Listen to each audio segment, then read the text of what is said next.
Le lali yaseTyeni ishiyeke yodwa, ubona njengemfuyo kuba kuhlala abantu apha, kodwa bona ababona nangotshengele. Imizi ishiyeke yodwa, oomama nabantwana bawasingele amakhaya abo, bambi ke bahlala ehlathini ukusindisa imiphefumlo yabo. Imeko imaxongo apha.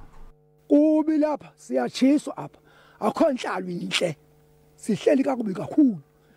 Akukho nto kuthiwa siyaphefumla, njengokusitsho ukuthi sihamba emahlathini. Ubuye ngolo xesha uzotya xesha lithile, uphinde uhambe umke futhi ubhace, ubuye ngolo xesha. Sabalekela elusikisiki ngaphetsheya kunye nabantwana. Asinandawo yakuhlala, sitshile, asinampahla, kushe kunye nokutya asinakutya, sityi. Abahlali bathi bafuna urhulumente angenelele ukuzisa ucwangco noxolo. Cha sithi urhulumente akekho, ngoba ngangenzeke lento uba ngaba amarhulumente ngobe sifona. Uthe omnye usebhayi, sifonela emasteji. Kuye kwaphela imali apha kume, nithe abantu banenamba karhulumente. Basibona nansi ifoni yami, bananamba karhulumente. Sayincama.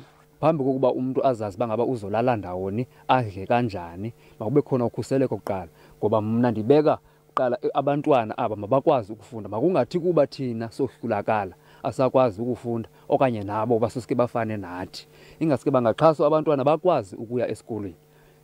Urhulumente wasemakhaya ePort St Johns uthi abantwana namanina bachaphazeleka ngamandla kungabikho konzinzo kwezi ndawo.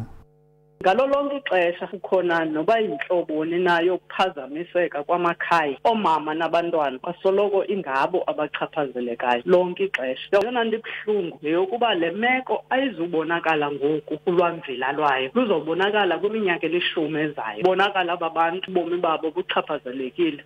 Kutyalwe amapolisa kulo mmandla ukuqwalasela le meko.